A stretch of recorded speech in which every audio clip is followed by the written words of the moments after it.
Fala, criador! Sou Carlos Alexandre aqui do Canário Qualitá. Como sempre, é uma honra ter você aqui acompanhando o meu trabalho. E aí, qual a influência da alimentação em relação à cor dos meus pássaros? Vamos conversar sobre isso? Então já dá o seu like aí, clique em curtir. Se ainda não é inscrito no canal, se inscreva e ative o sininho para receber as notificações. E me segue também lá no Instagram, @Canário Qualitá.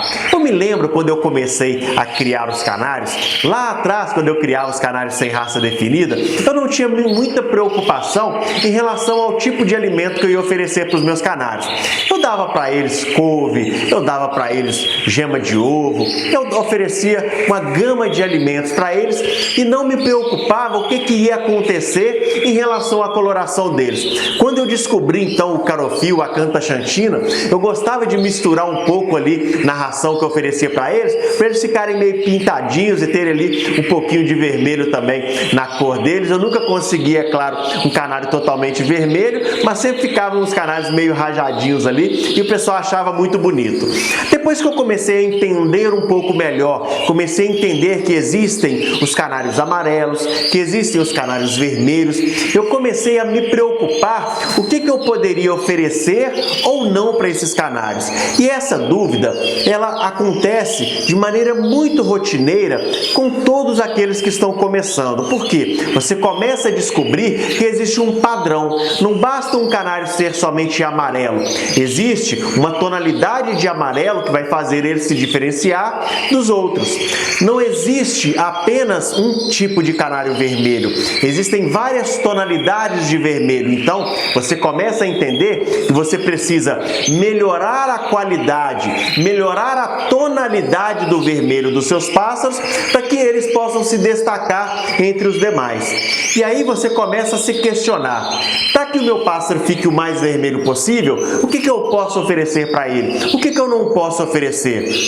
E para o meu canário ficar o mais amarelo possível, o que eu posso oferecer? O que eu não posso oferecer? O que eu quero que você entenda a partir deste vídeo aqui é que a tua seleção, ela precisa ser feita não a partir da alimentação que você oferece para os seus pássaros, porque a alimentação, ela vai fazer potencializar aquilo que o teu pássaro já tem de bom. A tua seleção, ela precisa ser feita a partir da qualidade genética dos teus pássaros. Quando você, vamos supor que você cria o canário cobre. Quando você for selecionar os canários cobre que vão permanecer no teu plantel, você precisa ter ali o manual de julgamento ou ter já mentalizado o que é que um canário cobre tem, que são as boas características que definem o que é um bom canário cobre, para que você possa escolher a partir daquilo ali, daquelas características, e não ter ali a receita da alimentação dos teus pássaros e selecionar através da receita da alimentação. Quando você for selecionar, por exemplo, aí os seus canários cobre, você precisa ver quais são os canários mais negros. Destes mais negros, quais têm a estria mais larga, mais contínua? Quais são esses pássaros que têm mais envoltura? Eu tenho vídeos aqui no canal que eu falo sobre esses assuntos. Se você ainda não entende sobre isso, basta você pesquisar esses nomes que eu estou falando aqui, que você vai encontrar vídeos aqui do canal para você entender melhor. Então, vamos pensar no canário amarelo. Qual é o melhor canário que eu vou ter que selecionar para permanecer no meu plantel? Eu vou saber quais são as boas características de um canário amarelo e vou buscar em cima dessas características. Com os canários vermelhos, os canários canela, com todos eles você vai fazer da mesma maneira. Você vai selecionar a partir das boas qualidades. Eu vou te contar algo que eu fazia anteriormente. Você que já acompanha o meu trabalho aqui há mais tempo, você sabe que eu já tratei de canários apenas com farinhada e água. Eu não gostei do resultado. Para mim aqui não foi muito legal, porque os meus pássaros ficaram muito debilitados depois da reprodução. Eles reproduziram bem, mas depois eles não ficaram muito bons de saúde lá no período de muda de penas. Então, conheço alguns criadores que têm sucesso com esse tipo de manejo, mas eu não faço mais isso. Hoje eu prefiro oferecer para os meus pássaros uma alimentação mais balanceada, uma alimentação mais consistente, uma oferta maior de alimentos para que eles tenham opção até mesmo de escolha ali na gaiola e que eles possam permanecer o mais saudáveis possível, para que eles possam gerar bons filhotes e depois da época de reprodução eles vão permanecer saudáveis. Isso eu estou dizendo aqui no meu plantel, tudo bem? Então, quando eu vou selecionar um canário vermelho mosaico aqui hoje, o que eu olho primeiro? É a tonalidade do vermelho desse pássaro. Quando eu vou selecionar entre os filhotes que vão permanecer no meu plantel aqui, o que eu faço? Quais são os filhotes que têm o melhor lipocromo? Quais são os filhotes que são os mais vermelhos? Depois eu começo a pensar em outras características. É lógico que o canário ele é julgado, quando ali na competição ele é julgado por um todo. O canário precisa estar completo, basicamente completo, né? Existe um padrão, então quem se aproxima mais daquele padrão vai conseguir se distanciar dos outros. Existe um padrão já pré-definido e este padrão é o que vai orientar você na hora da escolha dos pássaros que vão permanecer no teu plantel, quando você for adquirir algum pássaro. É isso que precisa nortear a tua escolha e não a alimentação. Quer fazer um teste? Vá no Facebook e comece a olhar os criadores que se destacam. Por exemplo, vá nos canários, quais são os criadores que se destacam na criação de canários vermelhos, na criação de canários amarelos. Observe na gaiola deles, alguns criadores já começam a colocar neste momento fotos e vídeos dos canários já com ninho, né, os pássaros já começando a reprodução. Então comece a observar o tipo de alimentação que esses criadores estão colocando na gaiola ali para disponibilizar para os pássaros. Você vai perceber que, por exemplo, grandes criadores de canário vermelho, você vai ver mistura de sementes. E as sementes negras, elas influenciam negativamente na coloração desse pássaro. Mas, Carlos Alexandre, por que é que esse criador, então, ele coloca mistura de semente para os canários dele, já que ele sabe que a mistura de semente, algumas sementes, elas vão influenciar negativamente na tonalidade do vermelho do canário dele? Sabe por quê? Porque este criador, o nível do padrão de qualidade dos pássaros dele está tão elevado que hoje a influência que as sementes vai causar na tonalidade do vermelho dos pássaros dele é mínima. Sabe por quê? Porque lá atrás ele não selecionou por causa da alimentação, mas ele selecionou dentre aqueles pássaros que recebiam semente, quais que apresentavam o melhor vermelho.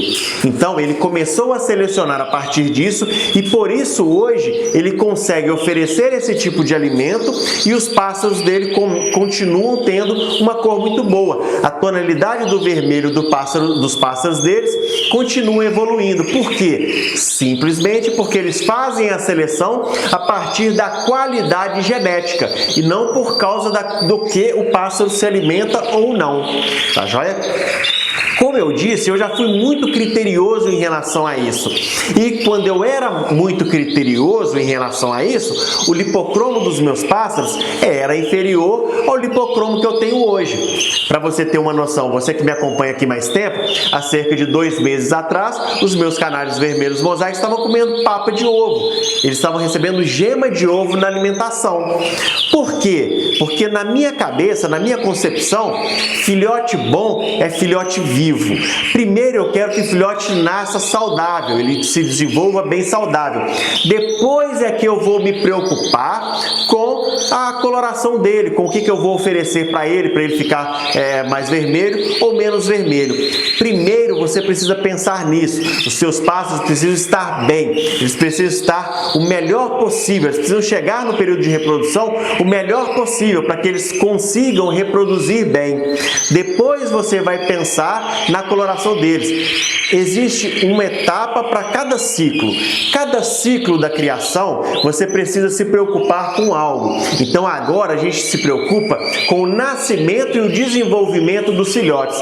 Depois que esses filhotes nascerem, nós vamos começar a nos preocupar com os campeonatos, com as competições. É lógico que quando eu estou montando os casais aqui, eu já estou programando o que vai acontecer lá nas competições.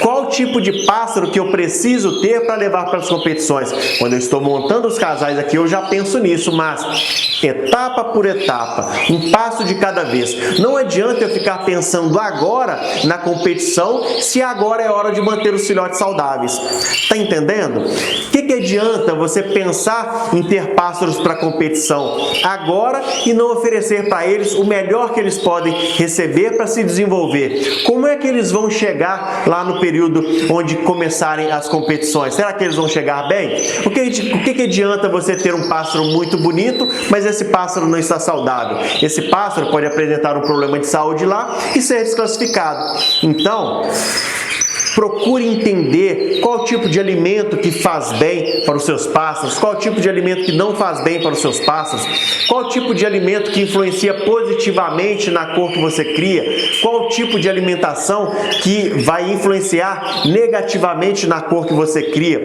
Mas tenha em mente o seguinte: a tua seleção, quando você for selecionar os canários que vão permanecer no teu plantel, a seleção precisa ser feita através da qualidade genética desses pássaros, a partir de quais deles se destacam mais em relação ao padrão que já é pré-definido, pré-determinado para aquela cor, e não pela alimentação que eles recebem, tudo bem? Grande parte dos criadores que tem mais tempo na criação, que entendem um pouco mais, quando eles chegam aqui no meu criatório, por exemplo, e vão selecionar um pássaro, vão escolher um pássaro para aquisição, eles vão primeiro naqueles pássaros, se a gente for pensar no vermelho mosaico, naqueles pássaros que são mais vermelhos. A princípio, pouco importa se aquele pássaro é mais infiltrado, se aquele pássaro tem mais contraste. Na grande maioria das vezes, esses criadores, eles procuram aqueles pássaros que são mais vermelhos. É lógico que se esse criador estiver precisando de uma característica distinta lá no plantel dele, pode ser que ele venha aqui e vai optar por um pássaro um pouco mais limpo, um pouco mais de contraste, que tem um lipocromo um pouco menor. Mas isso depende da característica que ele precisa, ok? Tudo é um processo. Você que está começando, comece buscando as características que são as principais. Depois dificilmente você vai conseguir comprar no seu início da criação um pássaro completo, um pássaro que tem todas as características que você precisa para levar ele para a mesa de julgamento. Você vai precisar fazer esse pássaro em casa. Então busque aqueles pássaros que mais se enquadram no que é mais valioso, naquilo que vale mais dentro da cor que você cria. Com o tempo você vai criando características distintas aí no seu plantel para poder fazer os seus pássaros evoluir. Tudo bem? Coloca aqui nos comentários qual a alimentação que você está oferecendo para os seus pássaros e a cor que você cria aí, o que influencia positivamente e o que influencia negativamente na coloração deles. Coloca aqui nos comentários para a gente poder conversar um pouquinho. Compartilha esse vídeo aqui com seus amigos, já dá o seu like aí, clique em curtir. Se ainda não é inscrito no canal, se inscreva e ative o sininho para receber as notificações e me segue também lá no Instagram, @Canário Qualitá. Eu vou ficando por aqui, um forte abraço, fique com Deus!